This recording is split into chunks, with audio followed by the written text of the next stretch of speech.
Coucou les filles et les garçons, donc voici ma vidéo dans laquelle je vais vous faire une nouvelle annonce. Donc pour celles et ceux qui n'ont pas vu la vidéo de l'anniversaire, du premier anniversaire de Baya, je vous mets le lien juste ici.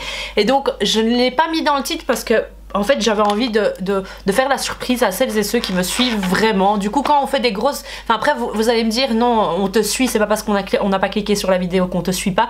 Mais voilà, j'ai des fans, des followers qui me suivent et qui regardent toutes mes vidéos et j'ai souvent des commentaires où on me dit bah voilà, même si c'est pas une vidéo dans laquelle enfin voilà le titre me donnait envie de cliquer, bah je clique toujours par fidélité et je regarde ta vidéo. Donc je trouve ça gentil et en même temps bon voilà, c'était pour ces personnes là en premier on va dire. Et j'avais pas envie d'être du style comment vous dire, la base de cette vidéo c'était l'anniversaire de Baya et j'avais pas envie de casser le titre avec anniversaire plus grossesse. Voilà, j'avais pas envie de faire les deux en un, donc je me suis dit je ferai une autre vidéo, mais cette vidéo c'est vraiment pour l'anniversaire de Baya. Et dans cette vidéo vous pouvez voir l'annonce à nos invités de ma deuxième grossesse. Donc voilà, je suis enceinte du deuxième. Pour celles et ceux qui me suivent depuis le début et qui le savent, enfin, je le redis quand même dans cette vidéo-ci, c'est que Baya, ben, c'était une surprise, c'est un bébé surprise et du coup ce deuxième également. Donc voilà, enfin moi je dis les choses arrivent pour une chose, hein, pour moi c'est comme ça, c'est le destin, c'est que Dieu elle a décidé comme ça, c'est ma philosophie. Et donc du coup on a toujours dit qu'on en voulait 3, enfin moi en tout cas. Mon mari le plus au mieux, mais mon corps franchement, enfin voilà, moi j'ai pas envie d'en faire pour en faire, j'ai envie d'assumer et de faire plaisir à mes enfants et de me faire plaisir également à moi, à mon mari, qu'on puisse prendre plaisir de la vie ensemble. Je dis pas que les personnes qui ont 5 enfants, 6 enfants, 6 plus ne prennent pas plaisir de la vie, mais c'est du boulot, ça a complètement changé ma vie d'avoir Baya. C'est beaucoup de boulot. Pour l'instant elle va pas en crèche, elle a 1 an et quelques, mais 1 an et 1 mois je crois. Mais c'est du boulot, je la tiens en même temps, donc j'essaye de gérer tout ça et c'est très difficile. Et du coup j'ai pas envie de faire ça, j'ai envie de pouvoir faire grandir on va dire mes enfants jusqu'à leurs 6 mois, enfin ça dépend, hein, c'est vraiment en fonction de l'enfant. La Baya je sens qu'elle doit aller en crèche pour se sociabiliser parce qu'on voit que quand elle est dehors, qu'elle voit des enfants, elle est complètement... Enfin voilà, elle est omnibulée par les enfants. Du coup je pense que c'est le moment, même si j'ai envie de la garder pour moi à la maison, j'ai pas envie d'être égoïste et j'ai envie de pouvoir, même moi, pouvoir travailler sur mes projets et en même temps qu'elle prenne plaisir et découvre d'autres choses, d'autres horizons, d'autres endroits, d'autres personnes. Voilà, je trouve que c'est le moment, je sens qu'elle en a besoin et donc moi également. C'est vrai que j'aurais préféré la garder plus longtemps, mais voilà, on peut pas les surprotéger comme ça tout le temps et les garder pour soi. Je suis pas maman poule, je suis vraiment, enfin voilà, Baya quand je la dépose chez X et Y, elle pleure pas, mais voilà, je trouvais que c'était c'est nécessaire, c'est le moment. Je suis en train de me dévier sur plein de trucs là. Et du coup, voilà, j'ai décidé, moi, après Baya, franchement, physiquement, mentalement et même financièrement, en fait, parce que, je veux dire, même si j'étais riche, je pense pas en faire un troisième, hein, je pense pas que j'en ferais un troisième si j'avais été riche. Peut-être oui si je pouvais me permettre de prendre une nounou, etc. Mais en fait physiquement, c'est plus le physiquement en fait. Je suis une grosse dormeuse, comment vous dire, j'ai besoin de sommeil pour être bien, pour être au top. C'est comme ça depuis toute petite et j'y arrive toujours pas, bon un peu mieux parce que maintenant je suis obligée, mais du coup je sens que mon corps en fait ne suit pas. Du coup, même l'accouchement en fait, pour celles et ceux qui ne l'ont pas encore vu, je vous mets le lien juste au-dessus et ça a été très éprouvant pour moi physiquement. Encore aujourd'hui, je le sens encore que ça m'a traumatisée physiquement. Et je le sens également qu'il y a un changement et du coup même cette grossesse là, le début de grossesse, je suis dans les 3 premiers mois, là je suis en train de terminer le 3e mois, je suis à 12 semaines et 4 jours. Physiquement j'ai l'impression que c'est plus difficile, mais du coup c'est vrai que j'ai Baya également à tenir. Avant j'avais envie de dormir, bah voilà je dormais, j'ai même dormi une fois 15 heures de suite et voilà j'étais au top quand je me suis réveillée. Mais du coup là je peux pas dormir quand je veux en fait et des fois j'ai des coups de pompe mais extrêmes, c'est vraiment sur le moment que mes paupières se ferment automatiquement, enfin voilà j'en peux plus. Et des fois même quand je suis dehors, et du coup même boulot j'ai dû diminuer un peu, c'est difficile, donc j'ai pas envie de m'infliger plusieurs grossesses, plusieurs enfants si je ne sais pas assumer, si je ne peux pas être au top en fait. Donc voilà, c'est mon choix. J'en ai parlé à mon mari, lui voulait absolument, enfin il le dit pas mais je pense qu'il veut absolument son garçon, hein, et on n'a pas encore eu le sexe, hein, on sait pas encore, on nous a dit 70-80% mais je ne vais pas le dire, surprise surprise, et du coup j'espérais vraiment, comme on avait eu Baya, j'espérais vraiment, je lui disais, moi ça sera un deuxième maximum, vraiment grand maximum. Il y en a d'autres qui me disent ah mais non tu verras, tu en feras un troisième, mais on dit jamais 203, mais non, moi je pense pas. J'ai envie de profiter également de ma vie avec mes enfants, je veux pouvoir voyager avec mes enfants. Quand on regarde, voilà, ma soeur habite aux États-Unis, un billet ça coûte 600 €.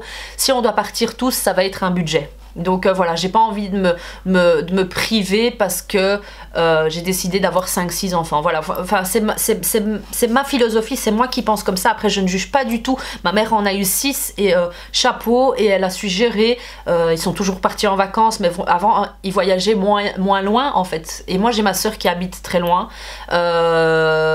Et du coup, enfin voilà, rien que ça déjà aujourd'hui, faut toujours faire des calculs et tout. Et c'est un budget. Si on veut pouvoir profiter sur place, ne pas devoir se priver bêtement quand on regarde une paire de baskets Nike, c'est ce que j'expliquais à des amis, c'est une paire de baskets Nike, c'est 120 €. Si vous sortez avec vos enfants, que vous en avez 5, il y en a des qui sont anti-marque et voilà, mais moi si mon enfant en veut une, si je peux lui faire plaisir à un moment, je lui en achèterai une, mais du coup je vais pas acheter à un enfant et pas à l'autre. Du coup voilà, ça vous fait, si vous avez 5 enfants, vous faites vite le calcul, 120 x 5. Du coup, si vous en avez 2, encore c'est limite quoi, 240 €, c'est déjà énorme je trouve pour deux paires de baskets. Mais du coup voilà, c'est pour vous expliquer un peu comment je pense en fait, comment je réfléchis. Donc c'est physiquement, financièrement, et même voilà, si on voyage, si on part à l'autre bout du monde, on est des grands voyageurs, on aime beaucoup voyager. Du coup voilà, si on en a 2, bah c'est moi qui regarde qui surveille un enfant, mon mari un autre, et donc voilà, on peut tenir la main l'un à l'autre, et voilà. Mais une fois que c'est 3, 4, là ça commence à être difficile. Il y en a des qui disent il y a 3 places derrière, et du coup moi voyager en voiture c'est pas mon truc, c'est plus l'avion et aller plus loin. Moi j'adore voyager très loin. Après j'aime bien voyager proche, hein. Moi j'ai toujours fait, mes parents avaient un mobilo, mais on voyageait, on faisait l'Europe comme ça, parce qu'on était plusieurs et c'était leur système à eux, hein, c'était comme ça qu'ils faisaient. Excuse me guys, I need the tent. Toothpaste. Toothpaste, yeah. Et qu'est-ce que je disais? J'ai perdu le fil de mes idées. Ouais voilà, c'est mon optique à moi. Donc pour cette grossesse, comment vous dire, comment je l'ai apprise et tout, en fait c'est tout simplement parce que je me suis sentie très mal, très fatiguée en quelques jours, et puis là je me dis bon c'est pas grave. J'essayais de m'alimenter mieux, plus de fruits, plus de légumes, des vitamines, toujours rien. Et un jour, c'était un dimanche, mon mari devait travailler le lendemain, c'est moi qui gardais la petite le lundi.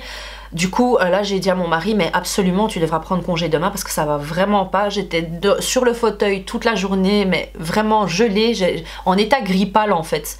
Du coup je me suis dit demain je vais aller chez le médecin. J'avais ma meilleure amie au téléphone, elle me dit mais Zou, c'est pas possible que t'aies tout le temps comme ça, il faut que tu ailles voir un médecin, fais une prise de sang pour voir. Et du coup en fait ce qui se passe, je vais pas vous raconter ma vie privée etc, mais en bref, on est devenu un peu anti moyen de contraception, mais en même temps tout en se protégeant, et du coup malheureusement dérapage quelquefois et ça passe. Donc il suffit, Baya il a suffi que d'une fois pour que je tombe enceinte. Donc pour vous dire, je pense, après c'est mon avis, et surtout en fonction de tout ce que je demande autour de moi, parce que voilà, moi j'aime bien faire mes études de marché pour les produits et tout, mais dans la vie du quotidien et dans les choses du quotidien, la vie des gens privés etc, je demande également toujours pour voir un peu. Et il est vrai que j'ai l'impression en fait que au plus tôt vous prenez votre pilule, au plus longtemps vous l'avez prise, pas au moins de possibilités vous avez de tomber enceinte, mais comment vous dire, votre corps est habitué à ce produit en fait. Il est habitué à la pilule, à la pilule, à la pilule. Moi j'avais l'implanon il y a très longtemps, et du coup je l'avais retiré parce que mon corps ne s'habituait pas, enfin c'était bizarre en fait, mes règles c'était bizarre et tout.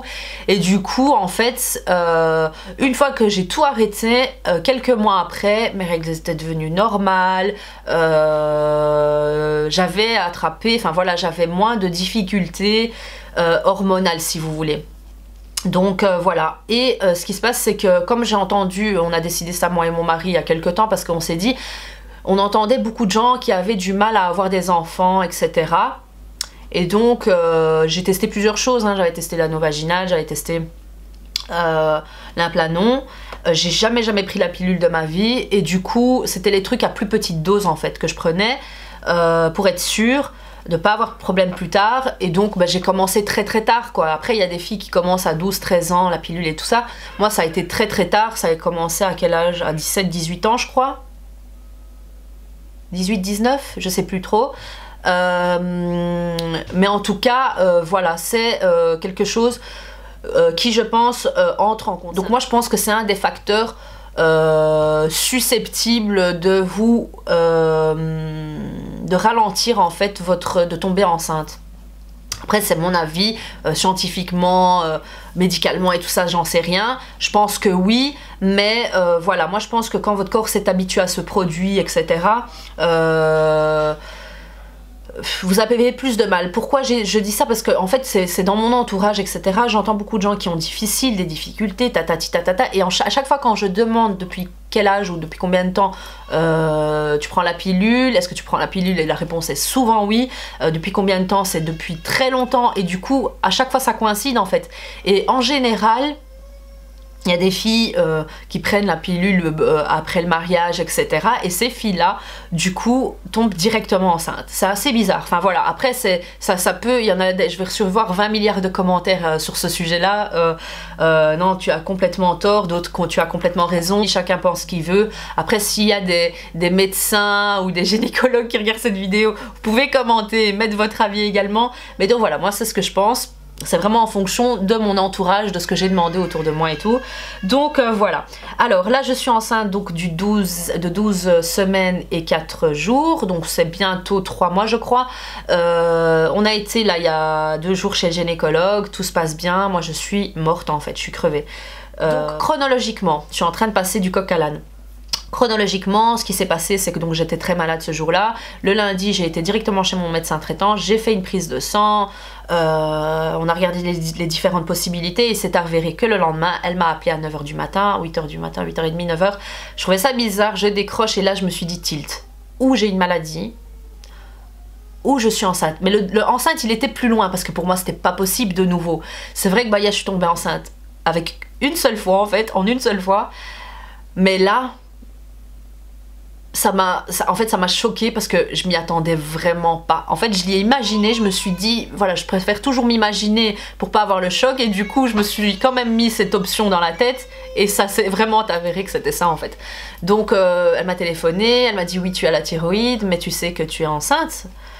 Et là je suis tombée des nues. En fait je savais pas quoi faire, mon mari venait de partir au boulot, il y avait la petite devant moi, j'étais au téléphone devant mon PC et là je me suis dit hein. Donc voilà, je me suis toujours dit que je voulais un deuxième, j'allais pas laisser Baya toute seule. Pour moi, il faut un deuxième, hein, pour se soutenir plus tard, pour avoir quelqu'un avec qui jouer et pour pas être toute seule quoi. Pareil, là j'ai fait ma petite étude, j'ai demandé à toutes les personnes autour de moi qui sont filles ou fils uniques et ils sont tous tristes en fait que les parents n'ont pas fait de deuxième, qui n'ont pas de sœur, qui ne savent pas c'est quoi avoir une sœur ou un frère. Donc du coup pour moi c'était obligé. Et c'est vrai que moi par exemple qui suis avec... donc ma maman en a eu 6 mais il y en a 2 qui sont décédés malheureusement. Bah, je sais que quand ça va pas ou que j'ai besoin de parler ou que j'ai besoin de rigoler ou qu'il y a un point d'attache avec mes soeurs et mes frères, du coup quand on a un souci familial ou qu'on a quelque chose, voilà, on sait qu'on s'appelle, qu'on essaye de résoudre le problème. Quand il y en a un qui a un problème, on essaye ensemble avec les autres de résoudre le problème pour celui qui a le problème. Enfin voilà, on sait qu'on est là l'un pour l'autre. Après c'est vrai qu'il n'y a pas tout le monde qui fonctionne comme ça, mais chez nous c'est comme ça. On s'entraide et j'avais envie que Baya ait la même chose en fait, j'avais pas envie qu'elle soit toute seule. Après j'avais envie de la voir seule pour pouvoir la gâter et tout. En même temps je me disais non, moi j'ai toujours dit que j'en voulais 3 et c'est vrai qu'on a qu'un enfant dans la maison, enfin voilà, c'est pas, il n'y a pas beaucoup de bruit, ça joue un peu mais voilà il est tout seul.